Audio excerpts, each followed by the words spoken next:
नमस्कार, स्वागत है आपका योर गोल स्टडी चैनल में, जिसमें आज हम डिस्कस करेंगे बेसिक कंप्यूटर स्ट्रक्चर के बारे में। अगर आप चैनल पे पहली बार आए हैं तो चैनल सब्सक्राइब जरूर करिएगा। चलिए फिर स्टार्ट करते हैं।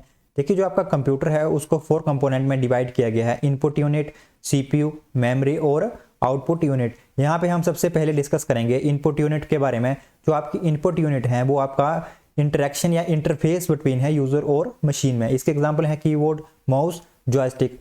और जो आपकी सेकेंडरी स्टोरेज डिवाइस हैं जैसे फ्लोपी डिस्क और मैग्नेटिक टेप्स, ये भी आपकी इनपुट यूनिट है। देखिए, जो इनपुट डिवाइसेस हैं वो डाटा को कन्वर्ट करते हैं बाइनरी फॉर्म में, यानी 0 और 1 की फॉर्म में, और ये डाटा जाता है सीपीयू के पास। इसके बाद हम डिस्कस करेंगे आउटपुट यूनिट के बारे में। देखिए, आउटपुट यूनिट जो है वो भी आपका इंटरफेस है between the user and the machine, ठीक है। और जो आउटपुट यूनिट है वो डाटा रिसीव करते हैं सीपीयू से in the form of binary bits, ठीक है। और इस डाटा को कन्वर्ट कर दिया जाता है डिजायरेबल फॉर्म में जो इजीली अंडरस्टैंडेबल हो बाय द यूजर। इसके एग्जांपल हैं आपके मॉनिटर, प्रिंटर और स्पीकर। इसके बाद हम डिस्कस करेंगे सीपीयू के बारे में। सीपीयू को मस्तिष्क कहा जाता है कंप्यूटर का, ठीक है। और जो आपकी कंप्यूटर की स्पेसिफिकेशन यानी क्वालिटी मेजर की जाती हैं इसके सीपीयू के द्वारा मेजर की जाती हैं। फिर जो सीपीयू है वो कंसिस्ट करता है एएलयू यानी arithmetic logic unit, control unit और मेन मेमोरी यूनिट। यहाँ पे हम फ्लो चार्ट देखेंगे आपका, जिसके डाटा और जो आपकी इंफॉर्मेशन है कैसे फ्लो होती है एएलयू से सीयू में, सीयू से मेन मेमोरी और मेन मेमोरी से एएलयू में, यानी मेन मेमोरी से सीयू में भी जा सकती है और सीयू से एएलयू में भी जा सकती है। इसके बाद हम डिस्कस करेंगे अर्थमेटिक लॉजिक यूनिट के बारे में। देखिए, इसके नाम से पता चल रहा है ये परफॉर्म करता है arithmetic and logic calculation. Arithmetic का मीन्स है एडिशन, सब्ट्रैक्शन, ठीक है। और जो लॉजिकल कैलकुलेशन है उसका मीन्स है डिसीजन मेकिंग। यानी देखिए यहाँ पे ए बड़ा है बी से, ठीक है। ये डिसाइड करेगा ए इज ग्रेटर देन बी और नोट। अगर स्टेटमेंट आपकी ट्रू आती है तो लॉजिक 1 जनरेट होगा, नहीं तो लॉजिक 0 जनरेट होगा।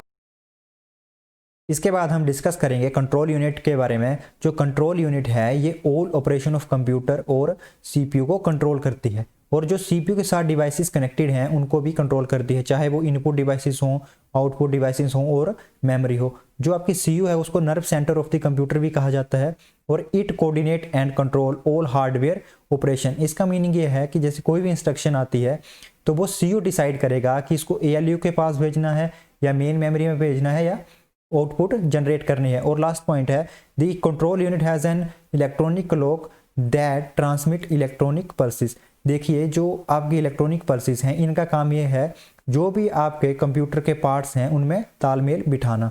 इसके बाद हम डिस्कस करेंगे मेन मेमोरी यूनिट के बारे में, जिसे प्राइमरी मेमोरी के नाम से भी जाना जाता है, और जो पार्ट है आपका सेंट्रल प्रोसेसिंग यूनिट का यानी सीपीयू। आपको पता होगा जो प्राइमरी मेमोरी है वो है आपकी रैम और रोम।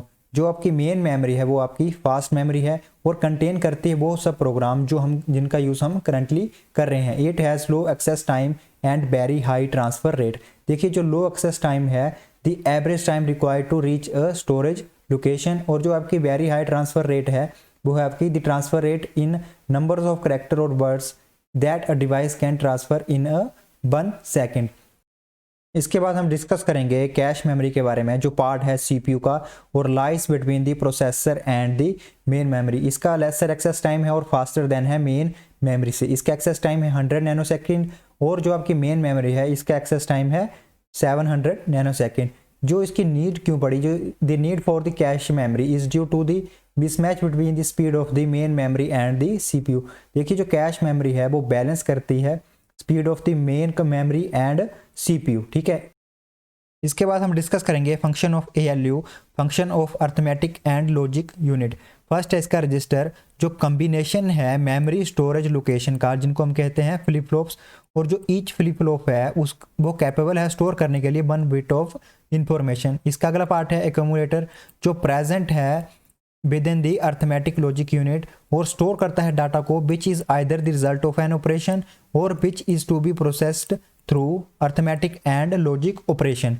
इसके बाद नेक्स्ट है इसका मेमोरी डाटा रजिस्टर, जो जिसका काम क्या है डाटा को स्टोर करना, and hold all data and instruction temporarily as they pass in और out of the main memory. चाहे वो मेन मेमोरी से निकल गया हो लेकिन ये डाटा को होल्ड करके रखता है आपका मेमोरी डाटा रजिस्टर। इसके बाद आपका है मेमोरी एड्रेस रजिस्टर MAR, जो कंटेन करता है address of the memory location, ठीक है। Whose data is to be transfer into the memory data register. देखिए जो मेमोरी एड्रेस रजिस्टर है इसका काम है एड्रेस कंटेन करना उस मेमोरी लोकेशन का जहां से डाटा ट्रांसफर होकर आया है। इसके बाद हम डिस्कस करेंगे function of the control unit. Every instruction before being executed is first interpreted by the control unit. देखिए कोई भी इंस्ट्रक्शन एग्जीक्यूट होने से पहले इंटरप्रेट की जाएगी कंट्रोल यूनिट द्वारा। अब हम डिस्कस करेंगे इंस्ट्रक्शन साइकिल। देखिए जो सीक्वेंस ऑपरेशन को अपनाया जाता है प्रोसेस करने के लिए उसे हम कहते हैं इंस्ट्रक्शन साइकिल, और इसको हमने दो पार्ट में डिवाइड किया गया है। आपका फर्स्ट पार्ट है आपका fetch cycle and second part है एग्जीक्यूशन साइकिल। देखिए फैच साइकिल क्या है, the control unit fetches the instruction from the memory data register. जो आपकी कंट्रोल यूनिट है वो डाटा फैच करेगी मेमोरी डाटा रजिस्टर से और प्लेस कर देगी करंट इंस्ट्रक्शन रजिस्टर में, ठीक है। और जो आपकी एग्जीक्यूशन साइकिल है इसमें कंट्रोल यूनिट डिकोड करेगी जो आपने इंस्ट्रक्शन दी है current instruction register and sends appropriate signal to the concern device. उस डिवाइस को सिग्नल सेंड करेगी जो एग्जीक्यूट करेगा इस इंस्ट्रक्शन को।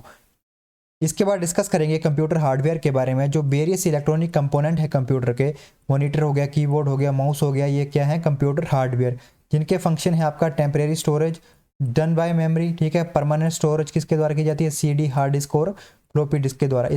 इसके बाद हम डिस्कस करेंगे मदरबोर्ड के बारे में, जिसके पार्ट है फर्स्ट पार्ट है मेमोरी, फिर सेकंड पार्ट है माइक्रो प्रोसेसर और वीडियो इंटरफेस कार्ड।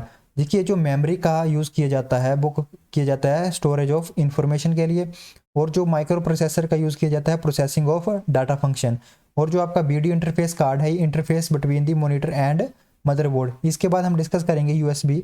यूएसबी की फुल फॉर्म है यूनिवर्सल सीरियल बस, और जो most cable today are USB, जो ज़्यादातर केबल हैं आज के टाइम में वो क्या है यूएसबी। इसके बाद हम डिस्कस करेंगे फायर वायर के बारे में। जो फायर वायर है वो आपकी हाई स्पीड केबल है जिसका यूज़ किया जाता है primarily transfer video from digital video camera to a computer और वाइस वर्सा। इसके बाद हम डिस्कस करेंगे कीबोर्ड के बारे में। जो कीबोर्ड की लेआउट है उसको जाना जाता है QWERTY डिज़ाइन के नाम से, और जो आपके मॉडिफायर की हैं control alt option and command in MacBook और विंडो की फंक्शन जो आपकी हैं मॉडिफायर की हैं जिनका यूज़ किया जाता है कंजक्शन, जैसे विंडोज़ की हैं इसका यूज़ अदर कीज़ के साथ किया जाता है to perform shortcut in a certain operations, ठीक है। इसके बाद हम डिस्कस करेंगे टॉगल की। देखिए टॉगल की हैं वो की होती हैं जिनका यूज़ किया जाता है फंक्शन को ऑन और ऑफ करने के लिए। जो आपकी कैप्स लॉक की हैं, नंबर लॉक की हैं और स्क्रॉल की हैं वो सब आपकी टॉगल की हैं। इसके बाद हम डिस्कस करेंगे पर्सनल कंप्यूटर पोर्ट्स। देखिए अब पोर्ट क्या है, इज ए कनेक्टर और slot usually in the back of the computer.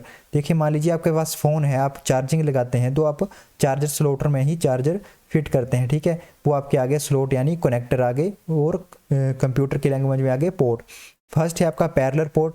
जो पैरेलल पोर्ट है वो ट्रांसमिट और रिसीव कर लेता है several bits of data at a time, और पैरेलल पोर्ट का यूज़ किया जाता है प्रिंटर में। इसके बाद हम डिस्कस करेंगे सीरियल पोर्ट। देखिए जो सीरियल पोर्ट है is a type of port that transmit only one bit at a time, ठीक है, एक ही bit at a time transfer करता है।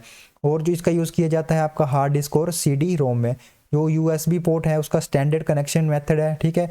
और जो PS2 कनेक्टर है it is 6 pin mini DIN connector, जिसका यूज़ आपका कीबोर्ड और माउस को personal computer compatible computer system के साथ जोड़ने के लिए किया जाता है। तो यह है अंत इस वीडियो का। तो आज हमने डिस्कस करा कंप्यूटर स्ट्रक्चर के बारे में। अगली वीडियो में हम कंप्यूटर मेमोरी के बारे में डिस्कस करेंगे। तो stay connected with your goal study channel. Do work hard, God bless you all.